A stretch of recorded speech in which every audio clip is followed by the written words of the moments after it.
Buenos días. La Universidad Autónoma de Baja California, a través de la Facultad de Pedagogía e Innovación Educativa, les da la más cordial bienvenida a la tercera conferencia dentro del marco de las Jornadas Pedagógicas 2015, en especial a la conferencia Alfabetización Inicial y Usos de la Lectura y la Escritura en la Escuela Básica, que presenta la doctora Alma Carrasco Altamirano, a quien agradecemos se haya hecho un espacio en su complicada agenda para poder acompañarnos esta mañana. Por su trayectoria, compartiré una breve reseña de su currículum para poder dar entrada a su presentación. La doctora Alma Carrasco Altamirano es profesora e investigadora de la Benemérita Universidad Autónoma de Puebla. Trabaja en esta universidad estatal pública desde 1993, de profesión psicóloga por la Universidad Nacional Autónoma de México, con estudios de maestría en Ciencias del Lenguaje por la Benemérita Universidad Autónoma de Puebla y doctorado en Educación en el Doctorado Interinstitucional de la Universidad Autónoma de Aguascalientes. Trabaja 4 líneas de investigación y desarrollo. Cultiva el campo del lenguaje desde una perspectiva de la cultura escrita, como son el fomento de la lectura y bibliotecas, leer en la primera infancia, trayectorias formativas de científicos y autoría, el lenguaje en el currículo. En el año 2001 impulsó la creación de una organización de la sociedad civil que presidió hasta diciembre del 2012, el Consejo Puebla de la Lectura. Actualmente es integrante de la mesa directiva. Desde este espacio desarrolla un trabajo de investigación sobre lectura en espacios no escolares y particularmente de leer en la primera infancia en el marco de acciones de servicios de la Biblioteca de Libros Le Antonia. Investigadora del Sistema Nacional de Investigadores SNI-CONACYT, con una distinción nacional que reconoce el trabajo de investigadores mexicanos, integrante de la red de PROMEC, con la interacción de posgrados en educación superior, socia del Consejo Mexicano de Investigación Educativa. Como integrante de la red de la cultura escrita y comunidades discursivas, ha impulsado la realización de eventos académicos, entre los que destacan el 12º Congreso Latinoamericano para el Desarrollo de la Lectura y la Escritura en el 2013, con sede en la Benemérita Universidad Autónoma de Puebla, así como el Seminario Internacional de Lectura en la Universidad en el 2012, con la sede en el Distrito Federal. Actualmente tiene 2 investigaciones en proceso. Es investigadora responsable del proyecto Había una vez, propuesta institucional de lectura para los más pequeños, fondos institucionales de la BIEB-BUAB. Participa en el equipo de investigación Caracterización del Doctorado Científico en Puebla, con fondos institucionales también de la BIEB-BUAB, coordinado por Ken Serna en la línea específica de literacidad científica. En el área de innovación educativa, encabeza un grupo que desarrolla una propuesta de innovación educativa con el nombre de Alfabetización Inicial, que tiene como propósito desarrollar una estrategia didáctica, material para estudiantes y profesores, capacitación docente y seguimiento para la alfabetización en primer ciclo de la educación primaria, esto por la Secretaría de Educación de Puebla. De su trabajo editorial rescatamos varias de sus publicaciones, como participar en la construcción de estados de conocimiento sobre la investigación educativa en México en el campo del lenguaje, esto del año 2002 al 2012. Impulsó la publicación de un número temático sobre lectura y escritura académica en la educación media superior y superior en la Revista Mexicana de Investigación Educativa en el 2013. Dirige la serie Lectura y Escritura de la colección Somos Maestros de la editorial con el mismo nombre. Dirige una serie digital de acceso libre, Ley, Lenguaje, Educación e Innovación, disponible en la página del Consejo Puebla. Cuenta con publicaciones como autora y coautora de capítulos de libro y artículos dentro de los que destacamos. 2015, en prensa, en autoría con Rolin Kent y Flor Méndez, La escritura y la lectura como promulgación en el papel en la tesis doctoral con estudiantes de Oceanografía y Fisiología en México. En prensa, autoría con Mónica Carreira Baptista, Literatura de la Primera Infancia, Brasil y México. En 2014, Leer en la Primera Infancia, 4 elementos y 3 condiciones para construir realidades. Esto en el libro ¿Dónde está la literatura? Grupo de investigación de alfabetización literaria. En 2013, en colaboración con otros autores, Adquisición y desarrollo de la lengua escrita, en la compilación de Alicia Ávila y otros, dentro de una década de investigación educativa en conocimientos disciplinares en México, matemáticas, ciencias naturales, lenguaje y lenguas extranjeras. En el 2013, en autoría con René Ponce Carrillo, por la Biblioteca de Antonia, La Primera Infancia y Experiencias de Alfabetización en México. En 2012, en autoría con Rolin Kent y Nancy Carenan, Aprendizaje, Carreras y Cultura, una producción de artículos científicos por estudiantes de doctorado en el Laboratorio de Fisiología Mexicana, un estudio exploratorio de caso. 2011, la enseñanza de la lectura en los libros de texto gratuitos de español, con Rebeca Barriga como coordinadora, con el título A 50 años del libro de texto gratuito México Colmex. En 2011, la enseñanza de la lectura en los libros de texto gratuitos de español, también con Rebeca Barriga, esto es, Entre paradojas, a 50 años del libro de textos gratuitos. Entre sus artículos están, en el 2014, Leer, escribir y desarrollar el lenguaje oral en la escuela secundaria, reflexiones en torno a la propuesta curricular mexicana, dentro de la revista Perfiles Educativos, en un ejemplar dedicado a retos de la reforma de educación básica. En 2011, en autoría con Ken Rolling, Leer y escribir en el doctorado o el reto de formarse como autor de ciencias. Esto en la revista mexicana de investigación educativa. Dentro de sus libros, en autoría con López Bonilla, está el libro Lenguaje y Educación, temas de investigación educativa en México. En 2008, en autoría con López Bonilla y Peredo, La lectura desde el currículo y la educación básica y media superior en México, una comparación curricular con Colombia, California y Finlandia. En 2006, Entre libros y estudiantes, una guía para promover la lectura en la escuela básica.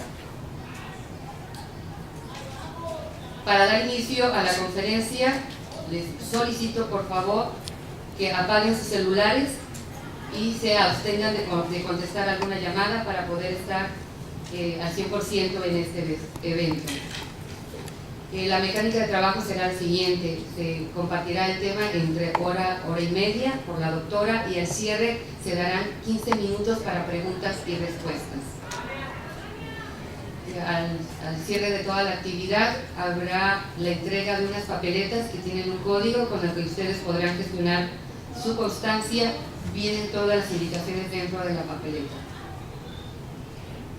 Sin más preámbulos, cedo la palabra a la doctora Alma Carrasco, a quien agradecemos enormemente su presencia el día de hoy. Muchas gracias, doctora.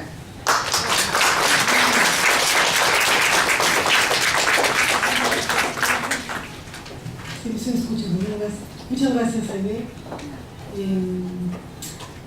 Estoy realmente muy contenta de estar aquí. Agradezco la invitación que me hizo Aide Espinosa.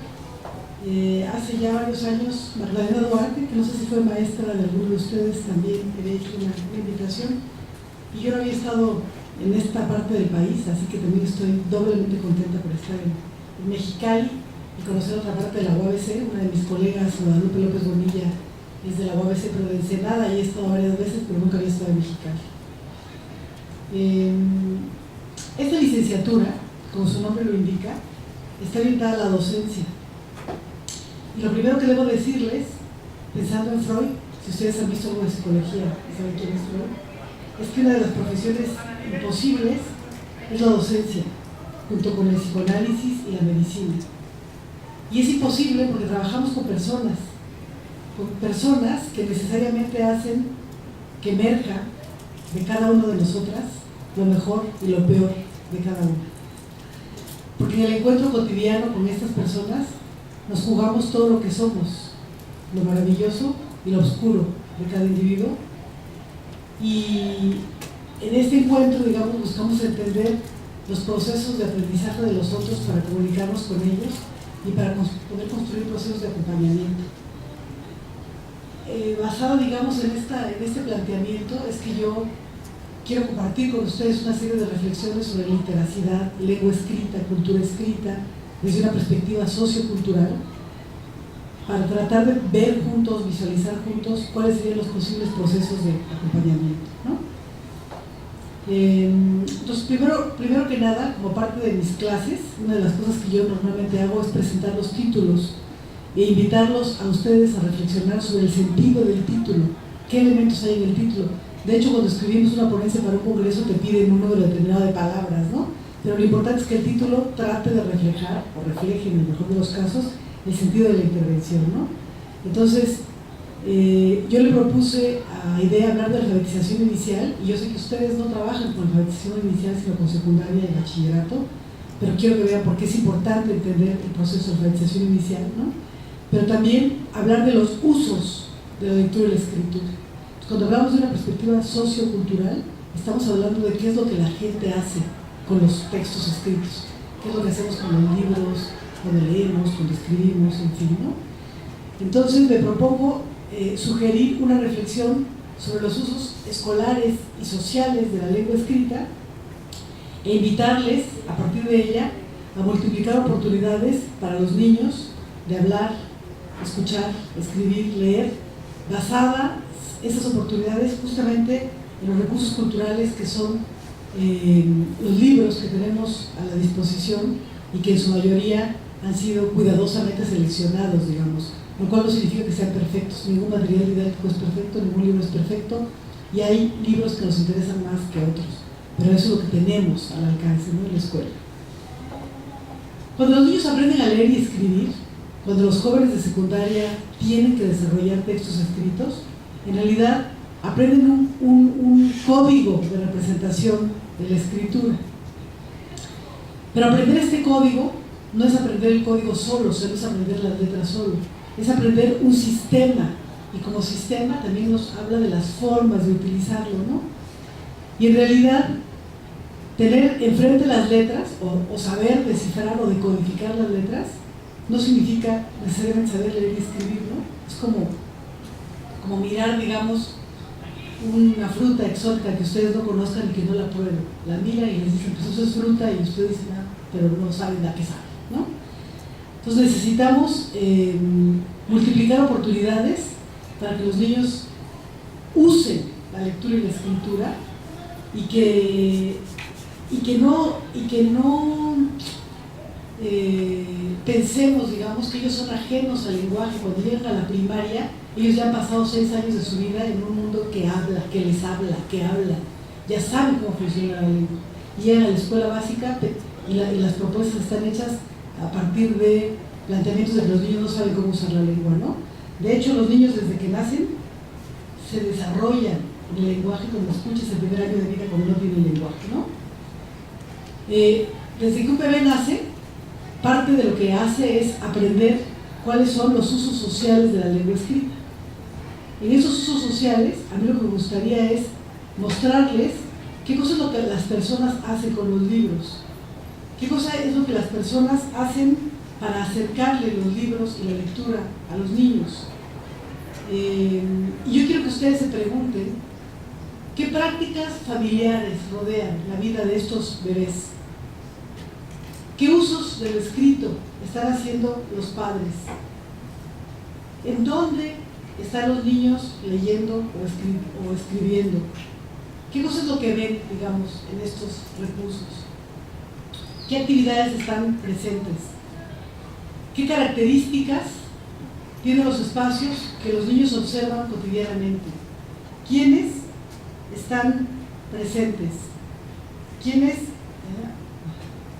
¿Quiénes los acompañan? ¿Haciendo qué tipo de cosas? ¿En qué lugares? ¿Sí? Un elemento entonces central de la reflexión que les invito a hacer el día de hoy consiste precisamente en distinguir cuáles son los rasgos letrados de los entornos en los que vivieron ustedes como niñas y niños que fueron, y que siguen esos niños y niñas dentro de nosotros, afortunadamente, pero también de los que viven los niños y las niñas que vamos a atender en la escuela, ¿no? Si cada uno de ustedes fuera el niño o la niña de 6 años que estaba detrás de la cámara donde se tomó esta foto, ¿qué podrían decir acerca de sus experiencias infantiles? ¿Ustedes tuvieron libros cerca?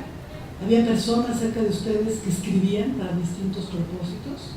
¿A ustedes les leían cuando eran chiquitos? ¿A quiénes vieron escribir? ¿Qué tipo de adultos, lectores o no, escritores o no, rodearon sus vidas infantiles, ¿no? Bueno, vamos a pasar entonces ahora a ese niño que ahora tiene 5 años, 4 o 5 años, y que ya está en el preescolar. Y vamos a pensar que parte de la responsabilidad, digamos, de las instituciones educativas o de la escuela es justamente enseñarles a leer y escribir en este primer periodo de la vida. Yo como profesora de maestría veo que mis estudiantes, y ustedes van a llegar a la maestría después, no saben escribir. Y entonces yo lo que diría es, bueno, están alfabetizados, pero no saben escribir textos académicos. Y lo que podríamos decir en el caso del primer año, los niños están alfabetizados, pero no saben escribir. Porque finalmente, ¿qué es la escritura? Si la pensamos como usos sociales que nos sirven para hacer cosas en la sociedad o en el grupo en el que participamos, ¿no? Voy a volverles a preguntar a ustedes, pero ya como niños chiquitos en su casa y con sus papás, y sus mamás, y sus abuelos, y sus vecinos, y sus hermanos mayores o hermanas, sino ya como niños y niñas que fueron a la escuela, ¿no? ¿Qué prácticas escolares del lenguaje rodeaban a ustedes en sus experiencias escolares como estudiantes de preescolar o de primaria o de secundaria?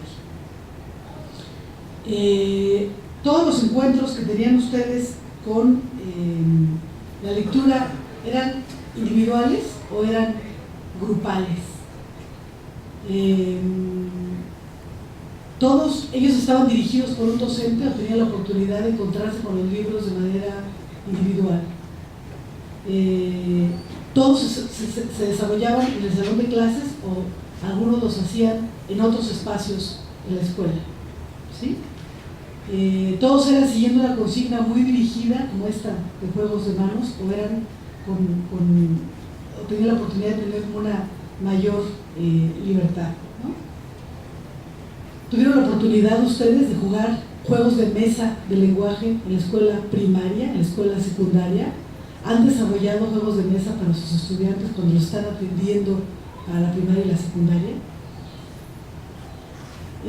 Tengo la impresión de que la mayoría de las escuelas preescolares y primarias, y las secundarias, digamos, los niños no tienen acceso cotidiano a otros libros distintos, los jóvenes, de los libros de texto. Y que el uso de los juegos de mesa que les permiten leer para jugar simplemente no están presentes. Entonces, les vuelvo a pedir que cada uno de ustedes piense en qué actividades de lectura o de escritura que no estaban asociadas a los manuales escolares o a los libros de texto, ustedes participaron en su paso por la educación básica. Ya no piensen en los preescolares, si no se acuerdan, aunque siempre nos acordamos, piensen en su paso por la secundaria, piensen en su paso por el bachillerato, que es obligatorio, y piensen y recuerden en qué actividades de lectura y escritura ustedes participaron que no estaban asociados a los manuales y al programa.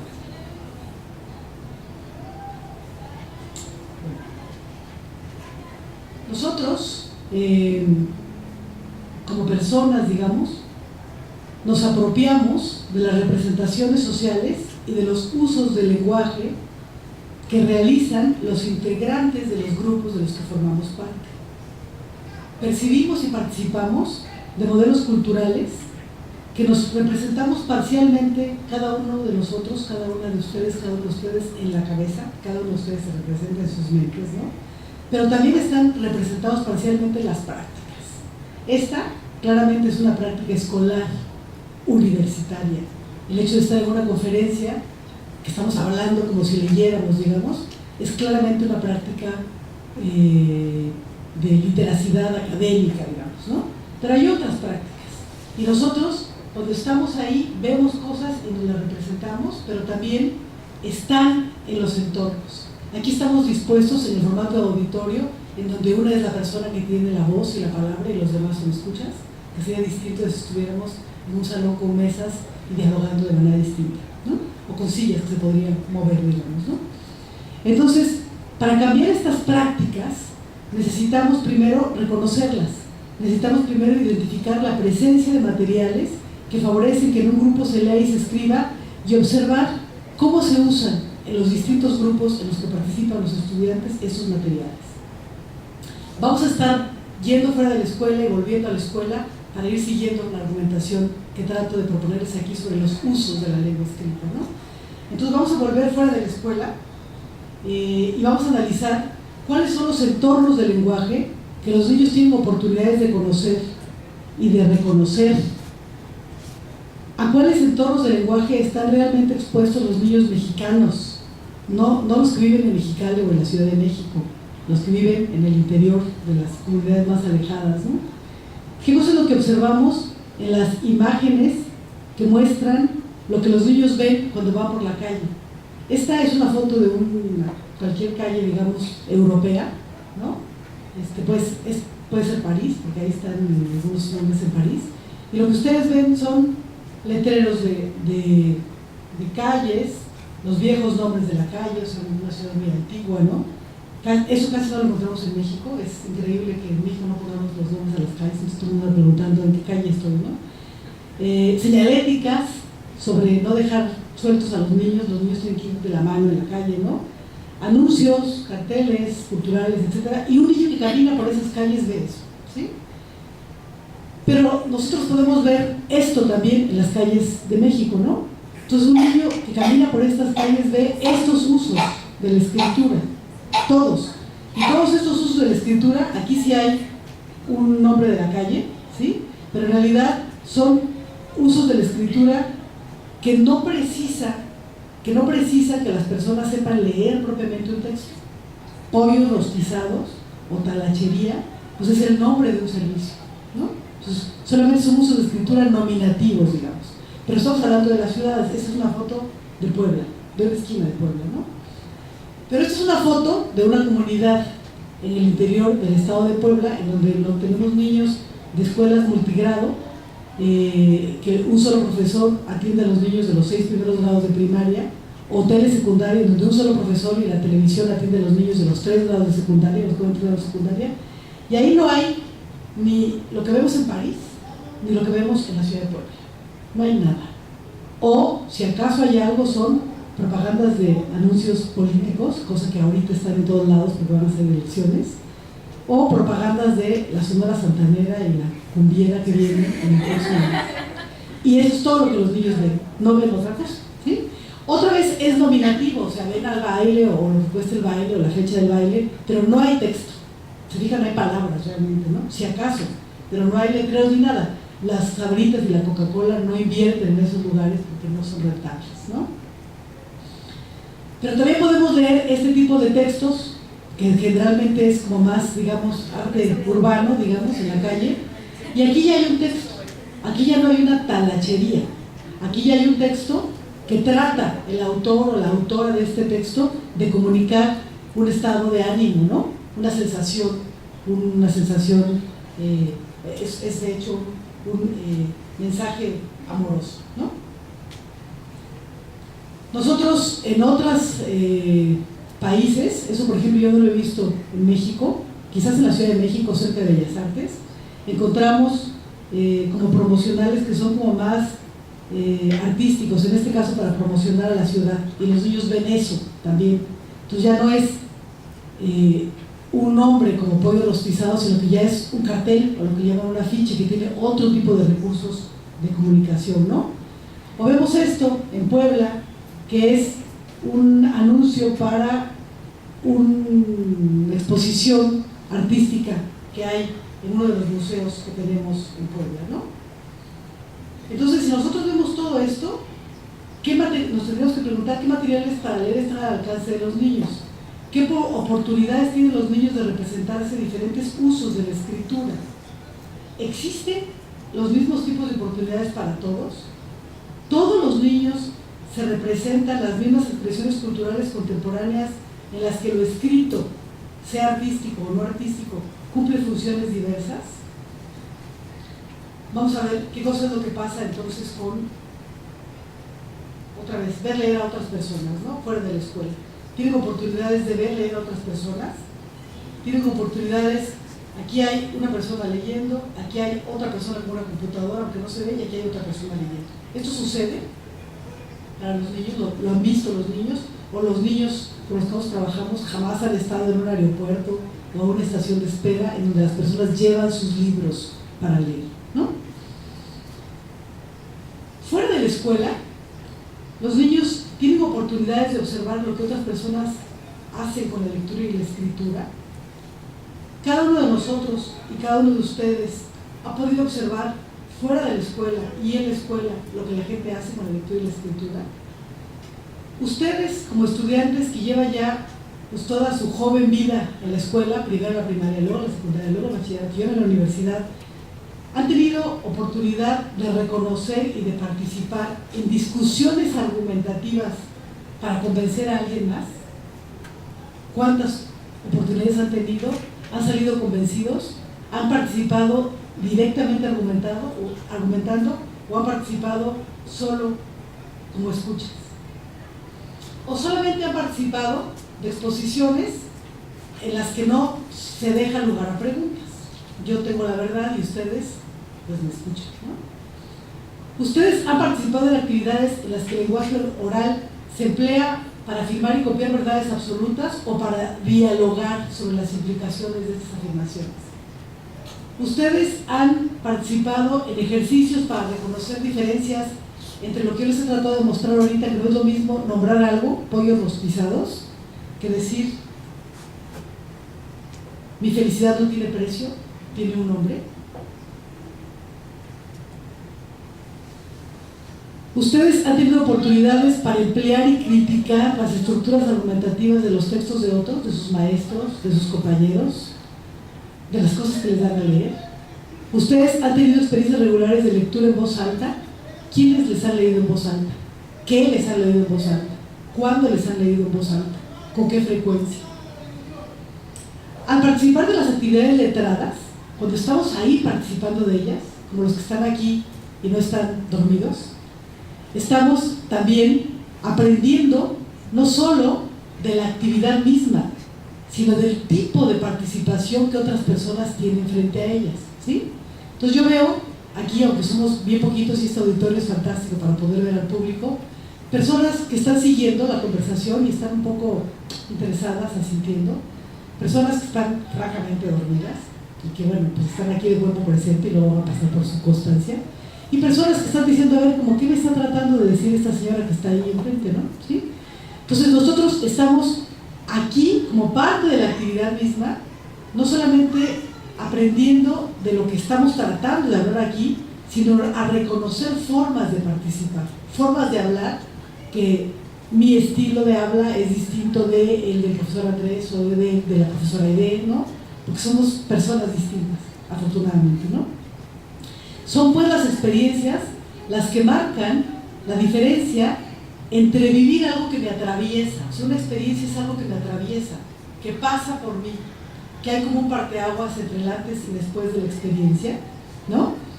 Pero son pues las experiencias las que marcan esta diferencia de estar, de las actividades o de las actividades escolares o no escolares, en estar de cuerpo presente.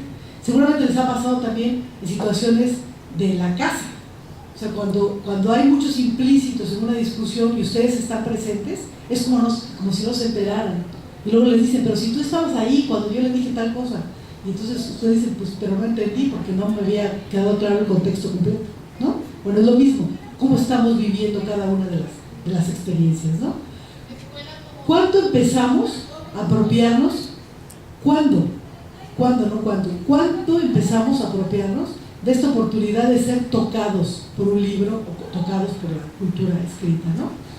Entonces, cuando los niños van a la biblioteca, que generalmente es un espacio fuera de la escuela, porque en muy pocas escuelas funcionan las bibliotecas, los niños están dándose cuenta de lo que ahí sucede con su libro, pero también con otros, de las reglas, de las ventajas de la autonomía, que el maestro no me está diciendo, a ver, ahora lee aquí, léelo en voz alta, léelo con mejor voz, ¿no? Sino que yo estoy a mi aire, digamos, en una biblioteca, ¿no? ¿Sí? Pero nosotros podemos tener esas oportunidades para los niños justamente desde que son bebés, cosa que en México es una realidad para muy pocos niños, ¿no? ¿Sí? Dicen Tedesco y Martínez Rizo que la diferencia entre las experiencias de aprendizaje infantil no se explican por la presencia de la escuela, aún entre las instituciones que más mal hacen su trabajo, sino justamente por la ausencia de la escuela. O sea que los niños más desfavorecidos tendrán mejores oportunidades estando en la escuela. La desescolarización no es algo que esté, digamos, que sea como un recurso para los menos favorecidos, ¿no? En periodos vacacionales, dice Martínez Rizo y Tedesco, los niños que requieren más de la escuela no solo no avanzan en sus aprendizajes, sino que pueden incluso perder lo que habían logrado, ¿sí? ¿Qué tal que empecemos con actividades culturales de lectura y escritura desde antes de que ingresen a la escuela, ¿no? Los niños chiquititos reconocen los objetos culturales como objetos de lectura distintos de una sonaja, porque están ahí, ¿no? Se familiarizan con los usos de esos objetos culturales, aunque empiecen a esa edad como todos chupando, todo lo chupan, y después ya lo abren y lo exploran y descubren que ese es su favorito, ¿sí? Pero también cuando ya están en la escuela, estos niños que aprenden y que se benefician de su paso por la escuela mucho más que por no estar en la escuela, porque estos niños no tuvieron este tipo de infancia, ¿sí? De primera infancia, ¿sí? Entonces, los niños avanzan por las cosas que ocurren en la escuela. La brutal inequidad de un país como México hace que las oportunidades formativas en la escuela no tengan equivalente para la población más pobre. Mientras los niños de familias con recursos económicos y intereses culturales viajan o asisten a cursos especiales de verano, distintos de los cursos que toman regularmente en la escuela, los niños pobres están en sus casas, están en sus barrios, empobrecidos, violentos, jugando a ser secuestradores. Y la escuela entonces no les hace daño, la escuela les salva. Y lo que han mostrado los estudios es que mientras más tiempo pasen los niños en la escuela haciendo actividades culturales que tengan que ver con la posibilidad de desarrollar, en este caso, mayormente su lenguaje, pues son mejores que las que tienen fuera de la escuela, ¿no? Entonces los niños, cuando están en la escuela, o cuando están en espacios en donde los libros y la cultura escrita circula, tienen oportunidades de entrar en contacto con estos materiales. Y hay tanto interés en estos materiales como el interés que muestra un bebé cuando se le enfrenta por primera vez un objeto cultural que se llama libro, ¿sí? Ustedes, como profesionales de la educación, quiero pensar que están aquí el día de hoy porque les interesa conocer, porque asumen que el trabajo formativo nunca acaba. Y yo lo que les puedo decir es que efectivamente nunca acaba. Las certezas que yo tenía cuando era un estudiante de licenciatura como ustedes no se parecen en nada a las que ahora tengo, pero en realidad a mayor edad tengo muchas menos certezas que las que tenía siendo joven. Reconozco entonces 4 principios de intervención para la enseñanza del lenguaje en la escuela.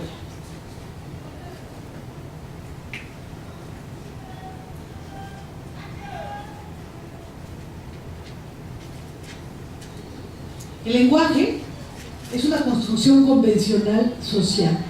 Por eso hablamos de los usos sociales del lenguaje. Pero también las convenciones con las que escribimos, no solo las letras, sino los textos, son convenciones sociales, aceptadas por una determinada comunidad. los usos de la lengua oral y escrita son sociales. Entonces nosotros, mientras más oportunidades sociales tengamos de participar, mejor nos apropiaremos de las convenciones. Que en el uso individual, la lectura y la escritura y el pensamiento, el lenguaje en general, que siempre había sido estudiado solo por la psicología, es un recurso de pensamiento. ¿Sí? Cuando ustedes están hablándose a sí mismos, nadie más se habla a sí mismo como los humanos. ¿Sí? Estás pensando también, cuando estás escuchando algo y estás diciendo eso, me convenzo, ¿no? Te estás hablando a ti misma, ¿no? Se convierte en un uso individual, pero eso lo aprendo socialmente, ¿no? Y como recurso de interacción, es también un instrumento de comunicación y de relación interpersonal por excelencia, ¿sí? Para hablar con otros, pero también conmigo mismo, y para, que esto es lo más importante, inferir cuáles son las posiciones de los otros. ¿Desde dónde me está hablando esa otra persona? Yo estoy tratando de decirles el lenguaje social, y es probable que otra persona venga aquí y les diga, no, el lenguaje en realidad es una actividad de pensamiento y en ese sentido es individual, ¿sí? Entonces, ¿desde qué perspectiva? ¿Y qué perspectiva y qué posición adopto yo? ¿No? O lo estoy tratando de decir, México es un país violento y los niños necesitan recursos culturales. Mi posición es que la escuela importa. Y habrá otros que vengan y que les digan, no, yo cuando tenga hijos no los voy a mandar a la escuela porque la escuela es una basura. ¿Desde dónde les estamos hablando? ¿Y cuál es la posición que ustedes adoptan? ¿Sí? Entonces, el lenguaje es un recurso de interacción y de relación interpersonal que comunica posiciones y les invita a adoptar posiciones, ¿sí? Pero como convención, que es lo primero de lo que yo quiero hablar, el lenguaje lo que tiene es, como característica fundamental, es un registro que permanece. Si ustedes quieren ofender a alguien, grítenle, peléense, hablen con esa persona, porque están muy enojadas o muy enojados, pero no se lo pongan por escrito. Porque cada vez que la persona a la que ustedes ofenden quiere volver a recordar cómo la ofendieron, porque de eso tenemos todos un poco de locura, vuelve a abrir su carta y vuelve a leer todas las cosas que ustedes dijeron. No se lo pongan por escrito. Porque la escritura permanece. La escritura justamente es un registro para permanecer, ¿sí? La escritura como registro que da permanencia a un mensaje ha sido empleado por personas desde antes de existir un sistema convencional de representación. Ustedes han visto fotografías o en museos o presencialmente cuevas antiquísimas en donde están grabadas varias escenas de caza de animales o de el tipo de árboles que había en una determinada época, ¿no? O inclusive obras artísticas, ¿no? Bueno, ahí están y permanecen, ¿sí? Y no son una escritura convencional, pero son una representación de la realidad. Y ellos nos estaban queriendo decir, miren, así cazábamos, o así pescábamos, ¿no? ¿Sí? Las convenciones entre una cultura y otra cambian. Y por ello, a nosotros, no sé si a alguno de ustedes les resulta posible, nos resulta imposible leer el mensaje de esta pared pintada, ¿no? ¿Qué lengua será esta? ¿Sí? Pero sí resulta posible leerlo en esta lengua, ¿no? Porque ustedes conocen el español.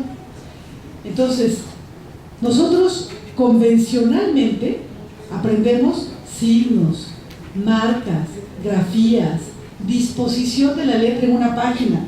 Esto se leerá así, se leerá así, o se leerá así como lo leemos nosotros.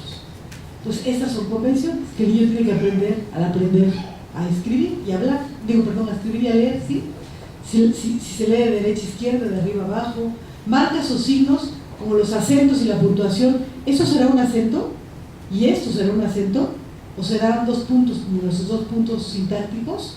¿O será una parte de la palabra? ¿O será una marca, como las de exclamación para decir wow, ¿no? Así, ¿qué será eso? Pues no lo sabemos, pero son estas convenciones las que un niño árabe tiene que aprender, a diferencia de las convenciones que un niño en México tendría que aprender, ¿no?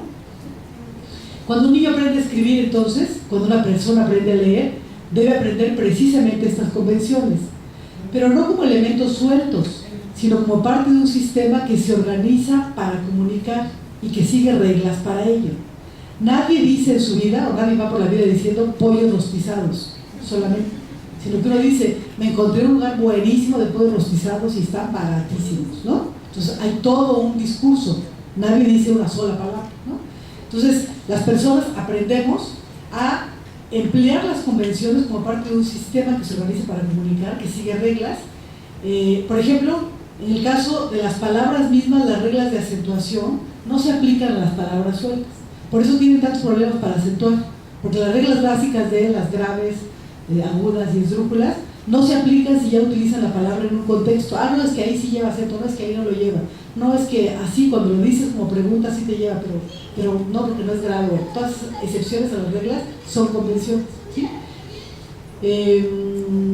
O palabras como pozo, de posar, o pozo de agua, que tienen diferencias ortográficas y que les van a ver cómo se emplea la ortografía en función del texto en el que aparecen, ¿no?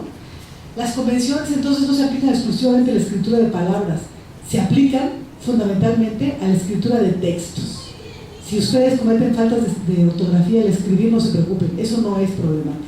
Ya tenemos un chorro de correctores ortográficos. Lo que es problemático es que no sepan escribir textos, ¿sí? Y son precisamente estas convenciones las que permiten que los textos sean leídos por otras personas. Porque nosotros escribimos para que permanezca, pero para que otro lo lea. A veces soy yo misma la que lo leo. Y lo vuelvo a leer y digo, ¿qué traté de decir aquí? ¿En qué estaba yo pensando? ¿O es muy claro? Y recuerdo perfectamente por qué escribí eso en un diario o en un documento que es personal, ¿no? Los otros lectores comprenden, a partir de estas convenciones, los propósitos comunicativos de quien formuló originalmente el texto. Lo que los niños aprenden a leer y escribir entonces son precisamente convenciones. Y ahora lo que quiero es mostrarles los 3 momentos de apropiación de estas convenciones, pero solo en el momento inicial de adquisición del código. Es decir, cuando los niños son alfabéticos, porque saben leer nuestras convenciones, pero no necesariamente saben leer textos largos, ni necesariamente saben escribir textos más largos, ¿sí? Entonces vamos a situarnos en tercero preescolar, primero de primaria, cuando los niños están aprendiendo a leer y escribir, ¿no?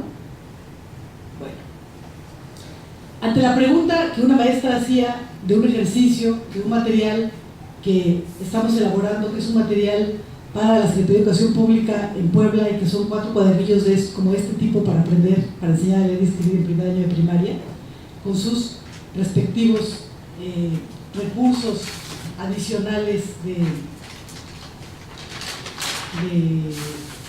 trabajo para el aula, ¿sí? Porque justamente partimos de la base que los niños necesitan tener oportunidades de lectura, por ejemplo, una baraja, en donde los niños tienen que llenar sus tablas, perdón, una baraja, no una lotería, donde los niños tienen que llenar sus tablas de lotería, pero que tienen que leer lo que dice atrás y mientras están jugando están leyendo, ¿sí? Bueno, este tipo de material tiene un ejercicio como este, ¿no?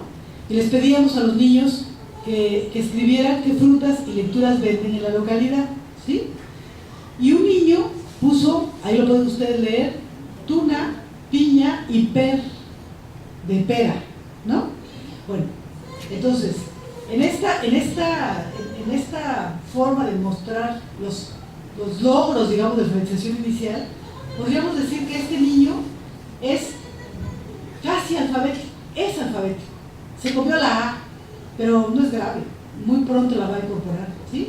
Y a lo mejor en algunas palabras se come una letra, pero escribe alfabéticamente, es decir, a cada una de las letras le asigna una letra convencional y es convencional. O sea, no pone palitos y bolitas, pone las letras convencionales, ¿no? Eso es lo que quisiéramos lograr, digamos, al terminar el primer grado de primaria, ¿sí? Pero tenemos otros niños que ante la misma pregunta escriben uva y un signo de más. Aquí está uva con B larga y un signo de más, ¿sí? Tano o tono de plátano, ¿sí? Y piña, que dice más bien como pina, sin la N, ¿sí? Entonces, este niño es alfabético, no necesariamente. ¿Tiene faltas de ortografía? Sí, pero eso no es lo más grave. El niño va a descubrir bien rapidito que la N con la sombrerito es una ñ y que suena distinto de la N, eso no es grave, ¿sí? Que la B de uva es B chica y no B grande, pero en el sentido estricto tan suenan igual que ustedes siguen cometiendo faltas de ortografía y siguen utilizando B larga en donde va B corta, ¿no? Son convenciones, ¿no?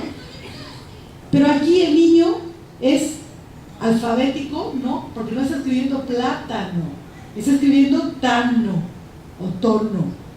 Y aquí no está escribiendo uva, que solamente tiene 3 letras, sino que está escribiendo un signito más.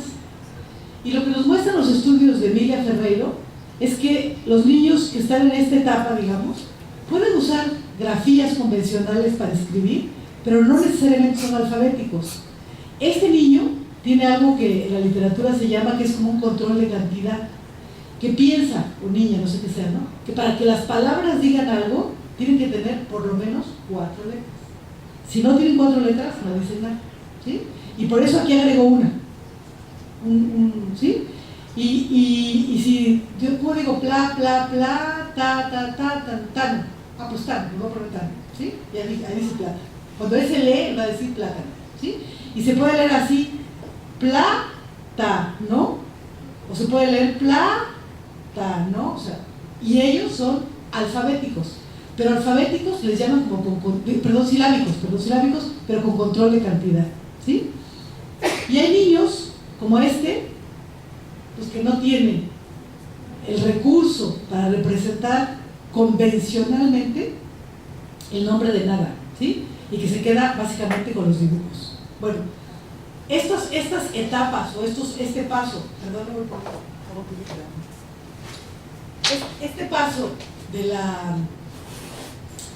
las representaciones o de las interpretaciones de los niños sobre cómo funciona el sistema de escritura a la escritura convencional, es justamente lo que hace que los niños se apropien del sistema de representación de lo escrito, ¿sí?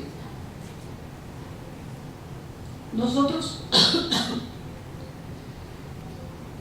como estudiosos y como aprendices, no sabíamos esto cuando yo fui a la primaria y aprendí a leer y escribir. Y aprendí con él, mi mamá me ama, mi mamá me mima, y E del ratón, y I de no sé qué, no, E del sordo y I del ratón. Porque lo que aprendimos fueron las convenciones. Y a fuerza de volver a escribir y hacer planas y todo, uno pasaba a aprender a leer y escribir. Pero eso no significa que yo supiera realmente leer. Y en la secundaria tuve serios problemas para aprobar los exámenes de historia, porque no sabía leer, no sabía interpretar lo que estaba leyendo. Y empezaba y terminaba después de una hora de estar tratando de entender igual que si no lo hubiera leído, ¿no? Bueno, estas etapas están documentadas en todos los materiales de Emilia Ferreiro. Ustedes pueden bajar mucha información, afortunadamente ahora por la red, debe haber libros en la biblioteca y están mucho mejor explicadas. Pero el niño tiene que apropiarse del sistema convencional y en el camino el niño en realidad lo que hace es que inventa las convenciones. Ferreiro ha mostrado entonces que los niños pasan por varias etapas antes de ser alfabético y que ellos van como inventando un sistema de representación, ¿sí? Hay niños que antes de utilizar las letras convencionales utilizan solo líneas y hacen una línea hasta llegar al final de la hoja y piensan que solo puede decir algo si está toda la línea cubierta. Si está interrumpido no dice nada, pero si está hasta el final sí dice que hay que comprar mantequilla, que falta mantequilla, lo que ellos interpretan, que no es convencional. Bueno, entonces los niños tienen estas invenciones, ¿no? Pero una vez que aprendemos a leer y escribir, y ustedes ya están trabajando con estudiantes de secundaria, lo que los estudiantes de secundaria deben de aprender a escribir son convenciones. Nadie les enseña, por ejemplo, estas convenciones. Todo el mundo se pasa recaditos y se comunican. Y el recadito en realidad cumple la función de como si estuviéramos platicando, pero para que no nos regañe el profe, pues vamos a hacerlo por escrito, ¿no? Entonces, de todo tipo de recaditos. En este caso es: hola Sara, me aburro muchísimo en esta charla que no está padre, jaja, un besito. Nazaret, espero así te acuerdes cuando te regreses allí. Y eso solamente tiene sentido para quien se comunica, Nazaret y Sara, ¿sí? ¿De qué? ¿De qué se va a acordar? Pues quién sabe, habría que preguntarle a Nazaret y a Sara de qué estaban hablando, ¿no? Pero están diciéndolo como si uno pudiera decirlo cara a cara, ¿no? Estas son bien fáciles de aprender, porque el uso social del recadito es algo que aparece en todos lados. O sea, hasta las personas que no escriben textos largos dicen en su casa, dejan un recadito sobre la mesa del comedor y dicen: fui al mercado, ¿no? Y eso, por ejemplo, los niños lo reconocen desde muy chiquitos. Pero no es así con otro tipo de textos que son muy escolares, ¿no? Entonces tenemos, por ejemplo, este que es claramente escolar, que es hacer definiciones, ¿no? Entonces cuando nosotros hacemos definiciones, tendríamos que pensar qué es lo que hace a una buena definición. Entonces si yo les digo, por ejemplo, ¿qué es esto? Entonces ustedes van a decir, pues es una botella de agua. Pero ¿cuál sería la definición? ¿De qué? ¿De la botella o del agua? ¿O del producto comercial? ¿Qué es lo que quieres? ¿No? Es una botella de agua ciega, ¿no?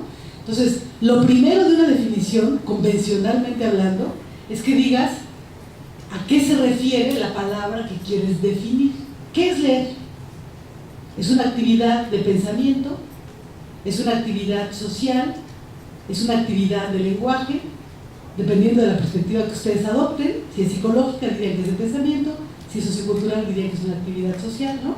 Entonces es una actividad social de lenguaje. Esto le faltó a la definición. Este es mi primer elemento, que consiste en hacer tal y cual cosa. Si yo les digo, ¿qué es eso que está ahí, eso amarillo?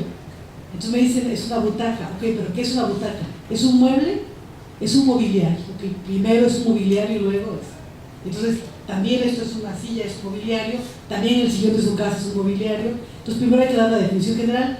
No es tan fácil hacer definiciones, pero esto es algo que hemos hecho todo el tiempo en la escuela y seguimos sin poner la característica genérica del objeto definido, de la palabra definida, cada vez que hacemos definiciones, ¿no?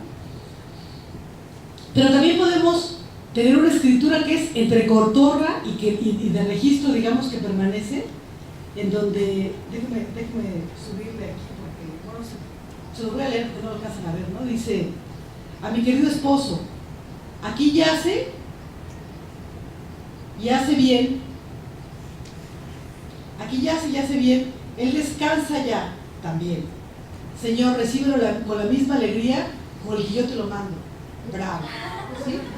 Entonces, es un epitafio y es un uso social de cotorreo, digamos, y la chava esta lo tiene en su tortillería como una manera, pues, de comunicarse con su público en cotorreo, ¿no?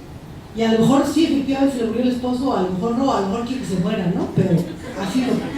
Entonces, esos serían como usos sociales, igual que los usos que ponen en los epitafios, pues, tradicionales del panteón, ¿no? ¿Sí?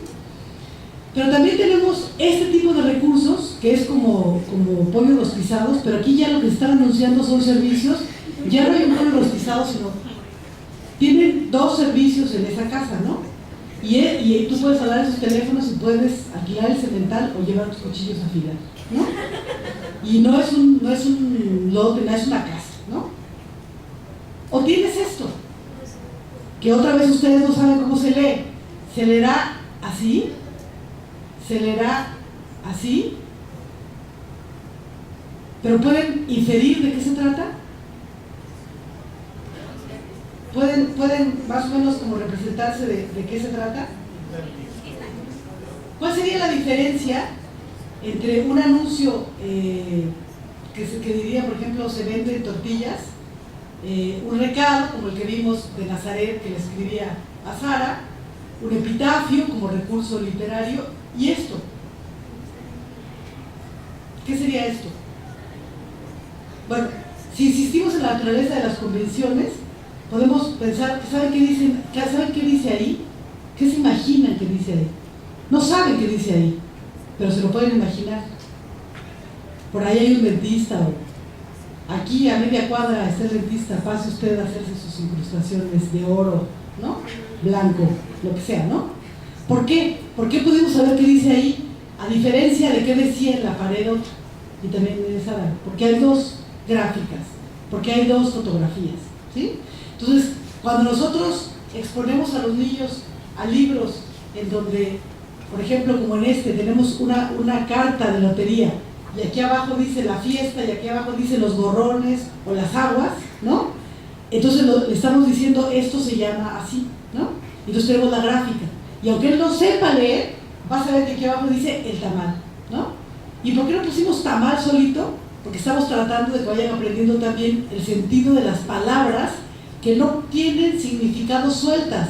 El, la, unas, no es nada como palabra, sino digo unas sillas, unas muchachas, unos micrófonos, ¿no? o los micrófonos. Entonces, para eso necesitamos que los niños vayan reconociendo ese tipo de cosas, ¿no?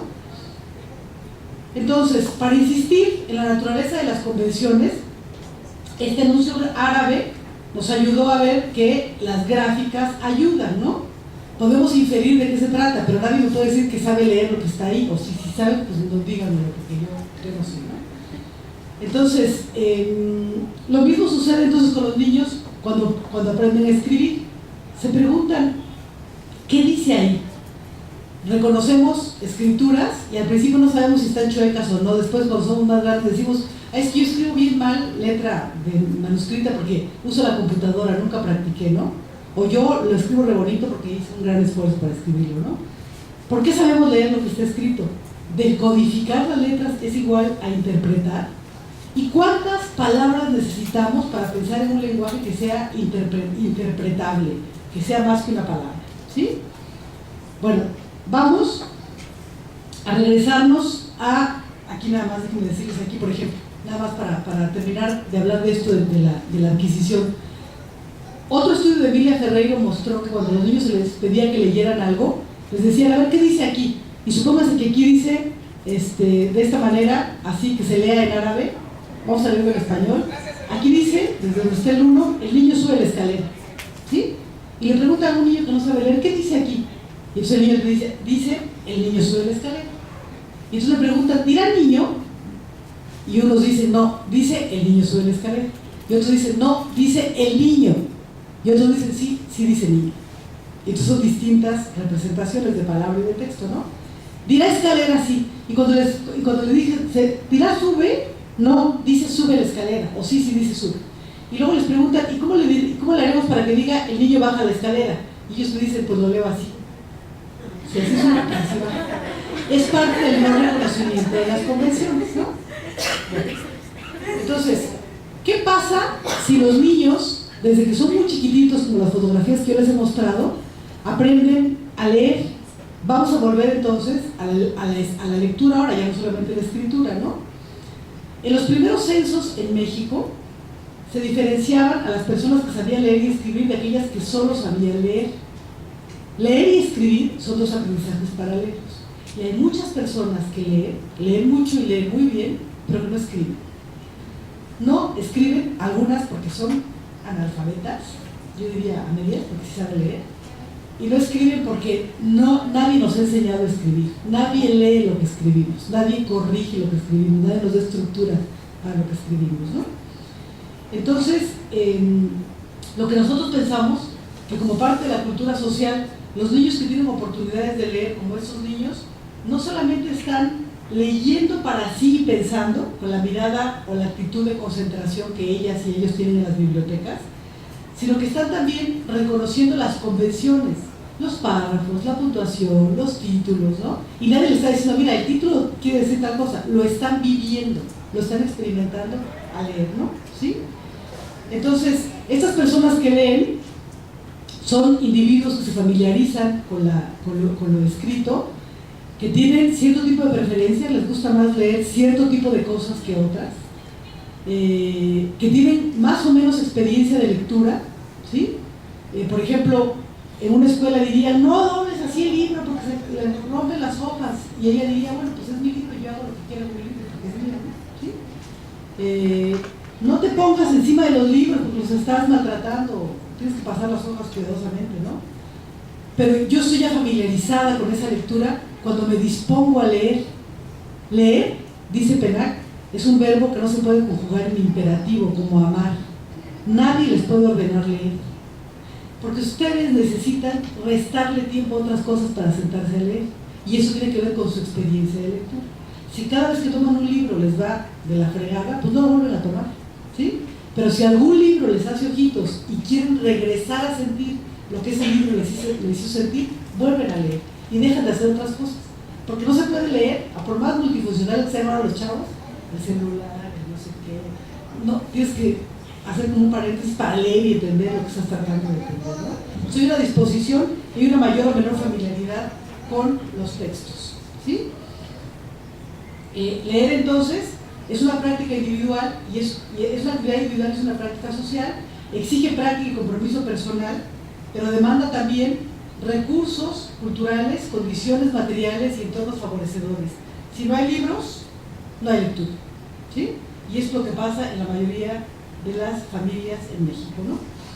Leer es un asunto entonces de encuentro, y para que estos encuentros ocurran y para que las personas tengan un mejor uso de su lenguaje, necesitamos asegurar que los libros estén cerca de ellos.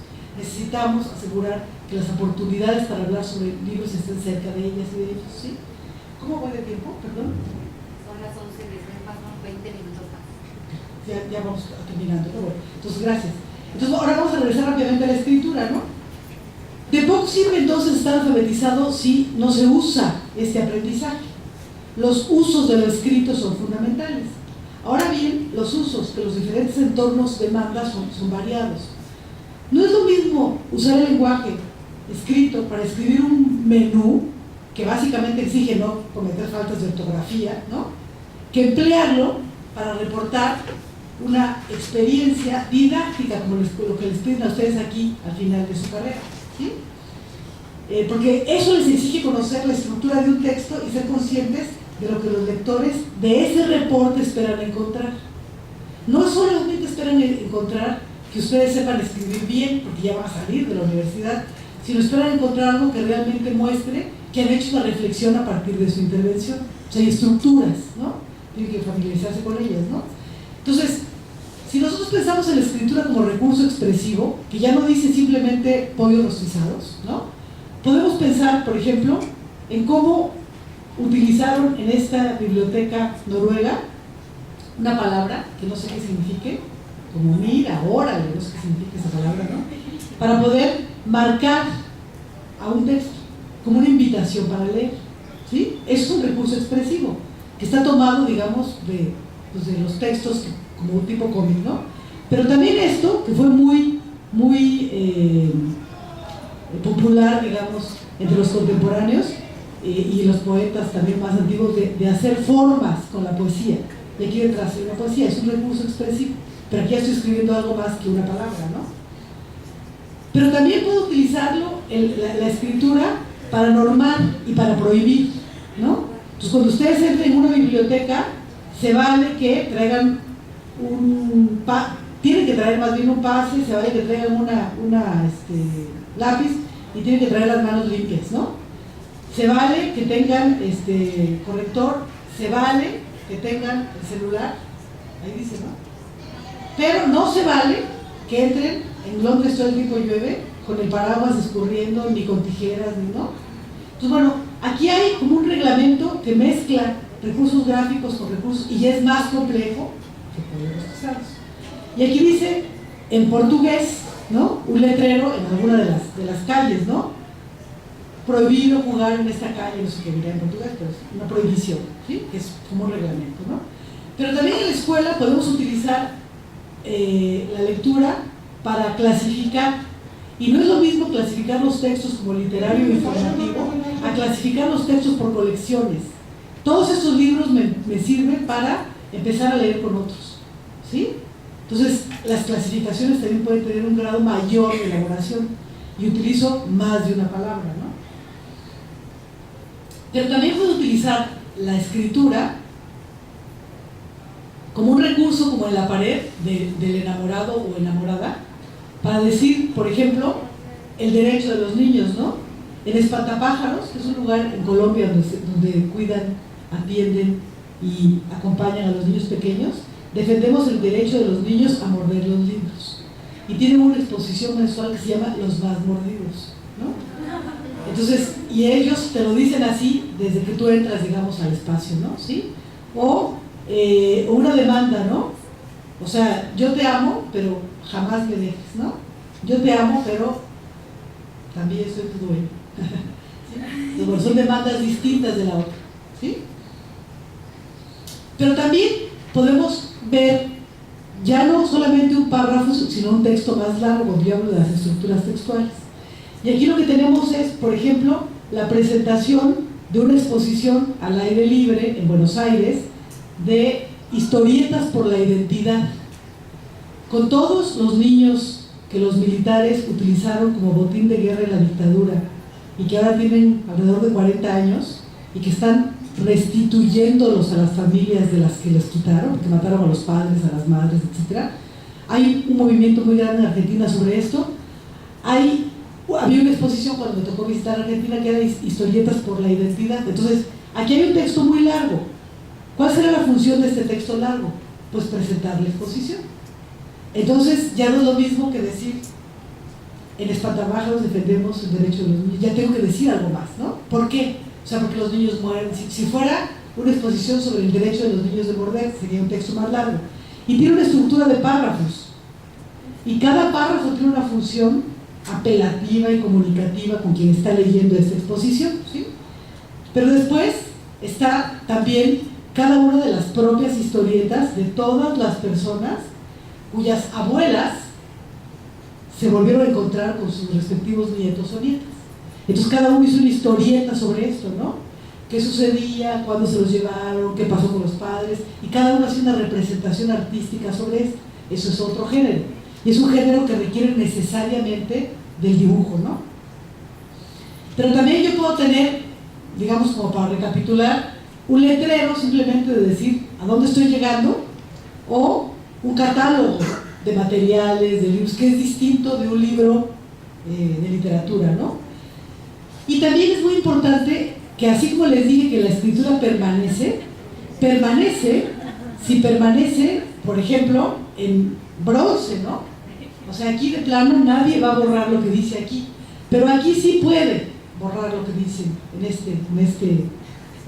¿no? En este anuncio, digamos, ¿no? Pero está de todos modos escrito. Y en ambos casos, la escritura es un registro de pensamiento y de comunicación, ¿no?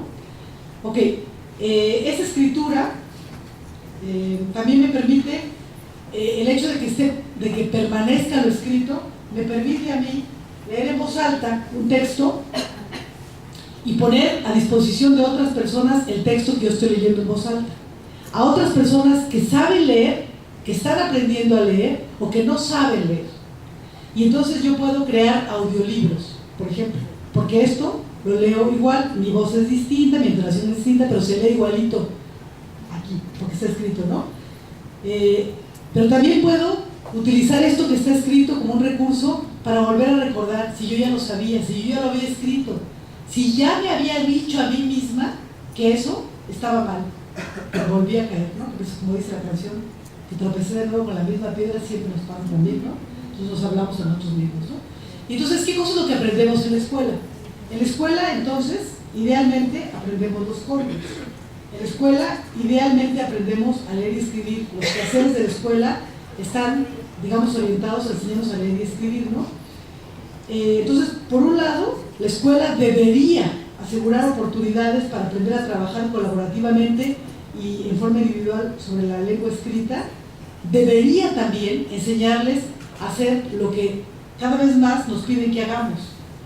Por ejemplo, colaborativamente es algo que es una necesidad del mundo moderno. Toda la vida nos han enseñado a competir, pero en realidad las personas y los grupos más exitosos en lo que hacen trabajan colaborativamente. Y colaborar significa confiar. Y colaborar significa reconocer que este no lo hizo tan bien como yo lo hubiera hecho porque soy perfecta, pero lo hizo y está bien porque vamos juntos, ¿no? ¿Sí? Entonces, trabajar colaborativamente, trabajar en la escuela para que los niños aprendan a contestar cuestionarios, porque más y más la evaluación llegó para quedarse. Entonces nos sorprendemos porque los niños salen tan mal en los exámenes, pero la escuela sigue sin enseñarles a contestar cuestionarios. O sea, leer no para divertirme, sino para contestar un cuestionario. Que los niños sepan reconocer los formatos de las hojitas de evaluación para que sean evaluados, que no se salgan del renglón, que utilicen este tipo de cosas. Todo eso necesita enseñar a hacer la escuela. Pero no solamente necesita hacer esto como los recursos que te piden para reconocerte que estás trabajando bien, sino que necesita crear oportunidades para que los niños jueguen con el lenguaje y que vayan más allá del manual escolar, ¿sí? Entonces, así como la lotería, en nuestro paquete de materiales tenemos otro que se llama un dominó poético, ¿sí? Un dominó poético donde los niños tienen que ir asociando las palabras, pero leyendo también lo que dice el dominó para que vaya teniendo sentido los textos, ¿no? Y que los niños en la escuela estén como interesados y dispuestos a aprender. Y aquí, con esto quiero cerrar mi intervención, que sería pensar que el aprendizaje en realidad es gozoso, ¿sí? El aprendizaje es un móvil, digamos, humano, que es más fuerte o tan fuerte que el placer sexual, por ejemplo. O sea, es impresionante el daño que hemos hecho, que nos ha hecho la escuela, cuando pensamos que el aprendizaje es aburrido, porque estamos cansados de aburrirnos, estamos cansados de otra vez lo mismo, ¿sí? Pero los niños, cuando son muy chiquitos, están ávidos de aprender, y ávidos de que les digan cosas, y ávidos de jugar, ¿sí? Ávidos de escribir, ávidos de estar en compañía con otras personas que se preocupan, digamos, por ellos, ¿no? Y cuando uno está aprendiendo, decía otro psicólogo cuyo apellido es impronunciable, Kazimierz, no sé qué, que es como flotar. O sea, cuando uno aprende es como si te suspendieras un poquito del piso, porque estás como en lo que Graciela Montes llama que es como la frontera indómita, en donde no estás realmente en la tierra, digamos, estás como pensando. Y es tan estimulante, les digo, como la actividad sexual, ¿no? Entonces, la cultura escrita, nosotros tenemos que pensar dos cosas. Primero, que nosotros, como portadores de prácticas, todo lo que hacemos con lenguaje, o con educación, o con lo que ustedes quieran promover y enseñar, ¿sí? Como portadores de prácticas, mediante la participación en las prácticas, en este caso de literacidad, ¿sí? Los individuos realizan sus cuerpos y sus mentes, sus deseos y fines, sus emociones y valores, e interactúan con las cosas de manera específica. Entonces, si yo digo, esto es una porquería, estoy interactuando con esto de manera específica, que si les digo, miren, aquí encontré algo padrísimo, se lo voy a leer, ¿no? ¿Sí? Interactuamos de manera específica y con esto logramos identidad y pertenencia, roles y relaciones, entendimientos y responsabilidades. Y de eso se trata justamente las prácticas de literacidad o de cultura escrita.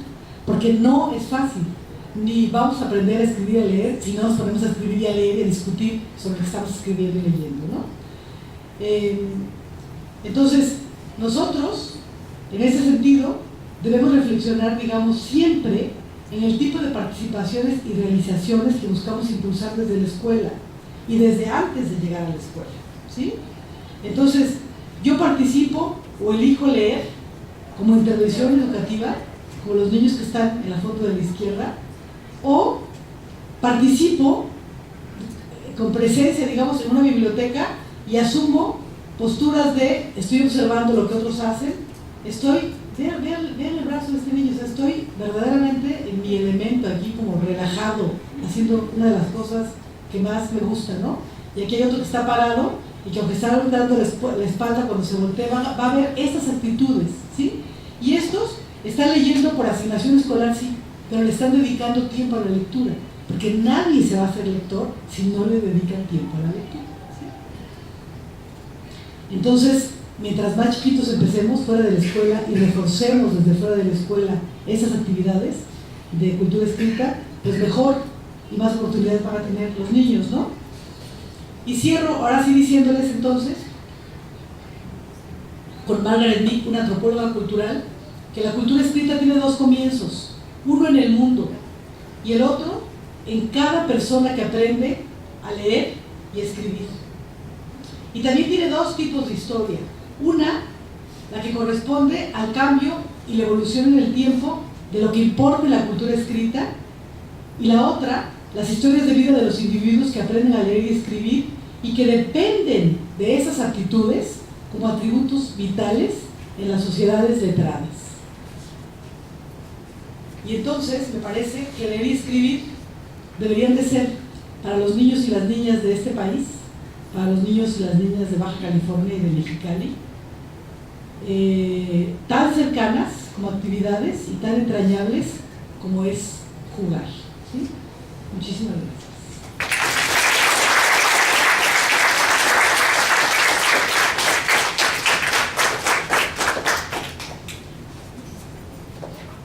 Muchas gracias, doctora Alma Carrasco, agradecemos mucho tu participación. De antemano quiero hacer una disculpa pública porque por primera vez las jornadas pedagógicas empalmaron dos actividades, uno que es la expodidáctica, que involucra a los alumnos con más de un maestro en varias de sus actividades de cierre, y esta última conferencia del día de hoy, que lamentablemente le tocó a la licenciatura en Docencia y Lengua y Literatura compartir este espacio, lo que nos hizo que los alumnos de la carrera no pudieran estar la mayor parte con nosotros. Pero quienes estuvimos aquí, pues agradecemos mucho nos hayas compartido tus experiencias, y quiero hacer entrega a nombre de los directivos y de una servidora un reconocimiento, el cual voy a leer textualmente.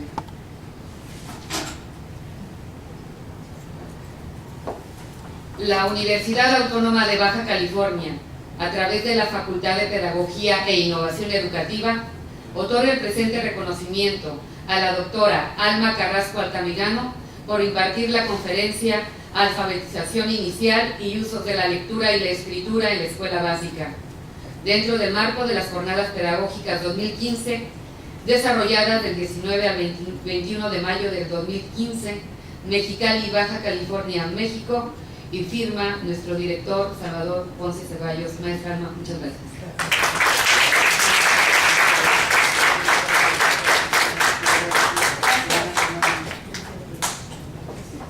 Bien, vamos a la sesión de preguntas y respuestas. Si hubiese alguien que tuviera alguna pregunta o algún comentario, Melissa de la Sociedad nos está apoyando, ya tiene el micrófono y se los hará llegar. Solo levante su mano quien quisiera hacer alguna pregunta o un comentario, por favor. De uno por uno, no se amontonen porque si no, luego no veo quién. Allá, por favor. Allá atrás, por favor, Melissa.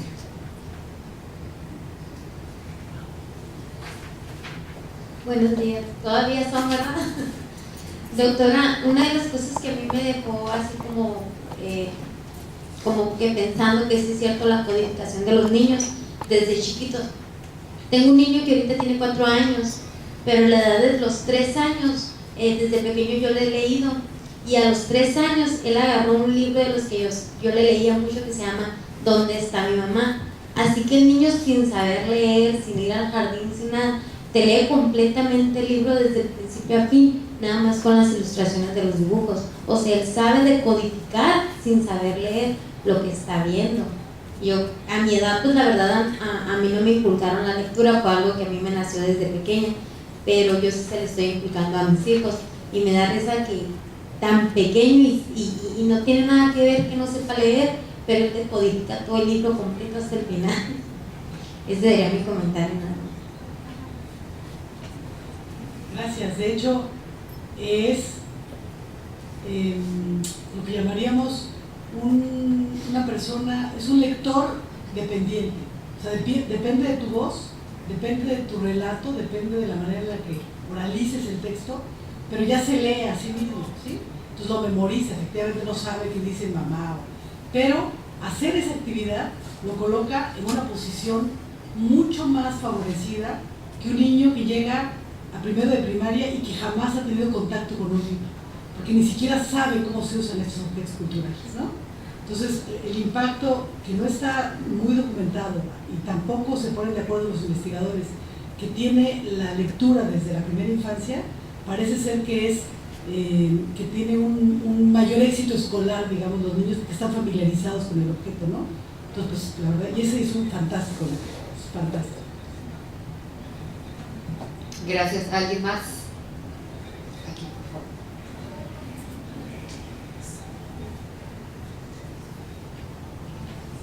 Bye, bye.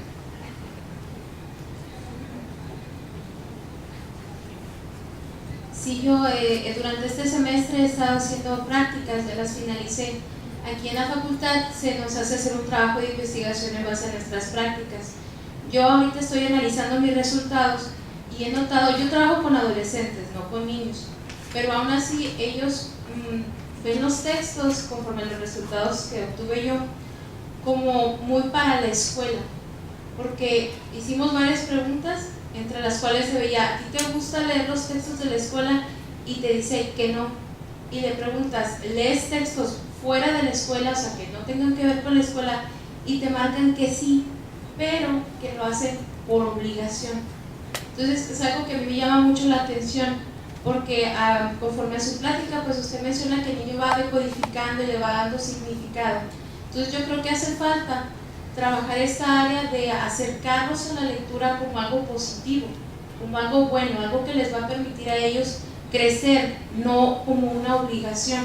¿Por qué? Porque entonces codificamos la lectura como algo negativo y pues por naturaleza humana algo negativo nosotros nos alejamos. Ese sería mi comentario. Muchas gracias por su presentación. Gracias. Esto que comentas me da la oportunidad de hablarles un poco más del material, ¿no? Te lo voy a compartir y tú se lo compartes después a los estudiantes, porque los compañeros, porque no traigo más que un ejemplar para Aide y un ejemplar adicional. Este es uno de los 4 libros. Hicimos 4 libros por varias razones. Se trata de una propuesta de innovación pedagógica. Y en la propuesta de innovación pedagógica, los niños de las escuelas de mayor atraso, fue el programa de atención intensiva, que son las escuelas que han salido más mal en las evaluaciones, necesitan contar con recursos para que realmente enseñen a los niños a leer y escribir. Y llevamos en México desde 1993, o sea, llevamos ya 22 años, sin un método de alfabetización inicial. Porque los maestros son listísimos y cada quien puede ingeniarse un método, ¿sí? Y eso es muy preocupante para los maestros, porque las normales tampoco les enseñan métodos. No sé si aquí les enseñan, ustedes no trabajan con niños de primer año, pero en las escuelas de pedagogía no les enseñan métodos de alfabetización inicial y nadie sabe muy bien qué hacer. Cuando les toca dar clases en un primer año, andan preguntándole a los profesores que han tenido éxito qué hacer, ¿no? Y nosotros, como parte del método, lo que hicimos fue que tenemos como 5 ejes, 5 ejes de trabajo. Uno es justamente la lectura libre. Y lo que más nos ha costado trabajo en la capacitación con los maestros es la lectura libre. Porque entonces ellos dicen, y luego les voy a hacer un cuestionario, y voy a sacar el diccionario para que las palabras que no entiendan, nada más leerles. Nada más, pero si llega a ver y no me llevo nada de tiempo, eso se trata. Y si los niños te piden que se lo vuelvas a leer, vuélveselo a leer, ¿no? Como ¿dónde está mi mamá? Y que se lo aprendan de memoria si quieren. Pero solo les vas a leer, no les hagas trampa. Y hay otro componente que es lectura dirigida. Y en lectura dirigida sí está claramente planteado el texto y el cuestionario para que los niños contesten, ¿sí? Que es para prepararlos para todas las pruebas que les van haciendo. Pero en realidad, esto que te pasa a ti con los adolescentes con los que están trabajando es bastante similar a lo que nos pasó a todos cuando pasamos por la escuela. O sea, en la escuela nunca leíamos por puro gusto una lectura libre. Todo estaba regido por las reglas escolares de la pregunta y la respuesta. E incluso los maestros nos hacían trampa, porque decían, ajá, como ahora no están poniendo atención, saquen su cuaderno y les voy a preguntar. Y nunca me dijeron que me iban a preguntar. Entonces yo podía estarme haciendo loca, escuchando, pero si me hubieran dicho que me iban a preguntar, aunque tuviera sueño, me ponía atenta, ¿no? Pero nos hacen trampa, nos ponen el pie, digamos, ¿no? Entonces odiamos la lectura así, o sea, no nos gusta porque nunca nos dieron la oportunidad de hacer. Y uno de los recursos, digamos, de la propuesta es que la bibliodiversidad haría que los niños encontraran formas o intereses de lectura no solamente en textos literarios, sino también informativos, ¿no? Hay muchos niños que dicen, a mí no me gusta leer, y lo que no les gusta es leer literatura. Y uno podría decir, ¿cómo? Pues sí, hay mucha gente a la que no le gusta leer literatura, ¿sí? Entonces hay quien dice que son lectores como que leen, por ejemplo, eferente les llama una autora, pero que son lectores que leen básicamente para atender a demandas o de su trabajo o texto informativo, ¿no? O sea, había un niño chiquito que le encantaba leer, o sea, todos los juguetes que le regalaban con todas esas informaciones que vienen de otros juguetes de la misma serie, ¿no? Eso era su mayor predilección de lectura y no otras cosas durante un tiempo, luego pasó otras cosas, ¿no? Entonces yo creo que la bibliodiversidad, la posibilidad que tengamos de hacerles llegar a estos jóvenes libros distintos, y que es lo que intentamos nosotros aquí, o textos distintos con soportes para leer, es lo que va a hacer que las personas lean más. Pero en ausencia de experiencias de lectura, o sea, que nadie nunca, digo, que una persona nunca vivió una experiencia placentera de lectura informativa o literaria, entonces es muy difícil que se comprometa. Y la gente te dice, no leo, en las encuestas de lectura yo no leo. ¿Cómo no van a leer si es lo que lo estamos haciendo en la escuela, para que les guste o que entiendan, pero todo el tiempo estamos leyendo, ¿no? Pero la gente dice, no lee, ¿no? Y cuando preguntas cuántos libros, pues ¿cuántos son? O sea, ¿qué les gusta? O sea, ¿cuántos son como así? Pues 5, si son así de gordos, ¿no? Pero si son más gordos, pues como así van a ser 5. ¿Cómo sabe la gente cuántos libros ha leído en su vida? Y es una pregunta típica, ¿no? Y te preguntan, ahí dicen las encuestas que los mexicanos leemos 1.3 libros. No, o sea, leemos 2 o leemos 1, pero 1.3 nadie, ¿no? Entonces, o sea, hay como muchas trampas en esto, ¿no? Pero yo creo que ofreciéndoles oportunidades de lectura, más que preguntándoles, yo les recomendaría hacer un pre y un post, ¿sí? O sea, ¿qué experiencias han tenido antes de su intervención? Y luego pregunten exactamente lo mismo. Tú habías leído cuentos, canciones, cartas, trabalenguas, y te gusta o no te gusta, pero después de la intervención.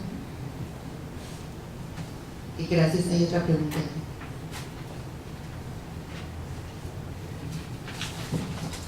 ¿Esos materiales ya han sido aplicados en las escuelas allá, o apenas están en diseño? Mira, la Secretaría de Educación Pública nos contrató el año pasado y yo coordino un grupo de 7 personas para elaborar una propuesta distinta, ¿sí?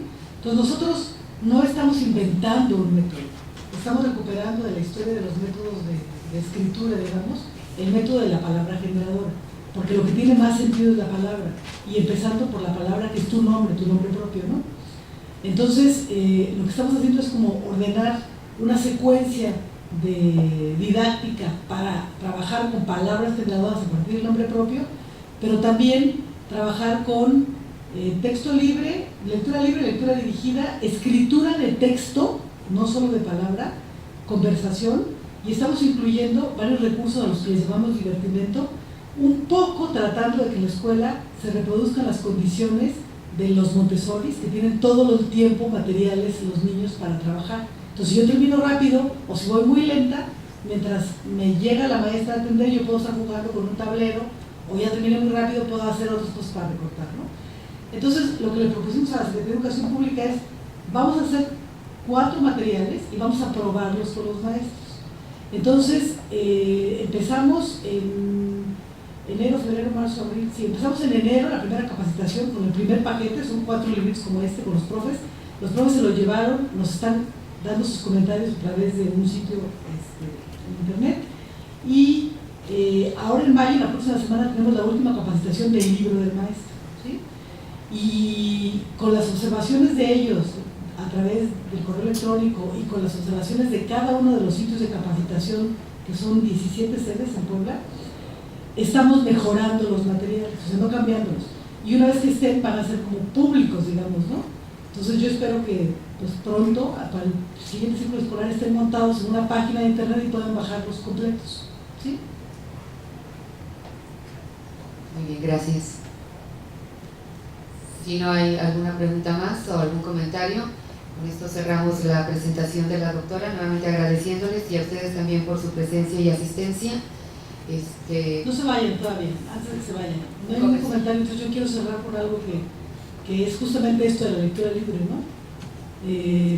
Este libro se llama El Incendio y es de María Teresa Andrueto, que es una escritora argentina muy premiada y muy reconocida, y está publicado por una editorial que se llama Libros Álbum de El Eclipse, una editorial argentina, ¿sí?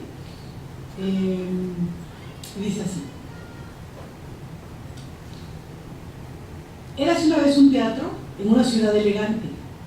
Era una ciudad elegante con mujeres distinguidas y mujeres rimbombantes. Una ciudad distinguida de mujeres elegantes. Y en la ciudad un teatro.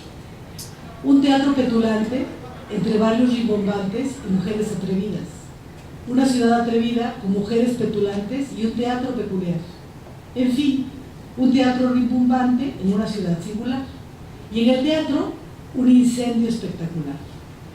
Érase un teatro espectacular con mujeres rimbombantes y un incendio singular. Un incendio rimbombante con un payaso traficante en un teatro medular, incendiado y tubular. Érase un incendio tubular en un teatro espeluznante, con un payaso itinerante y secular. Un payaso principiante en un teatro rimbombante con mujeres de ultramar. Un payaso principiante anunció lo del incendio, petulante y secular. Lo anunció entre bastidores, a los más prometedores, y lo dijo a las mujeres de los palcos atrevidos, y a las musas elegantes, las mujeres rimbombantes del teatro tubular. Pero nadie le creyó. Aplaudieron rimbombantes las mujeres elegantes, aplaudieron ignorantes, atrevidas, soberanas, esa sarta de macanas. Pero el payaso insistió.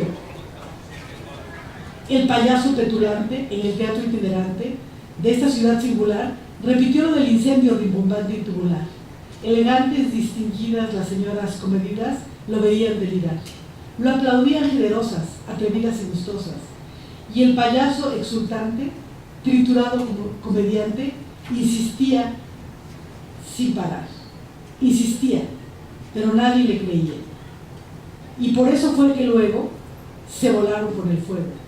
Las señoras elegantes, comedidas petulantes, las señoras distinguidas, rimbombantes homicidas de la ciudad singular.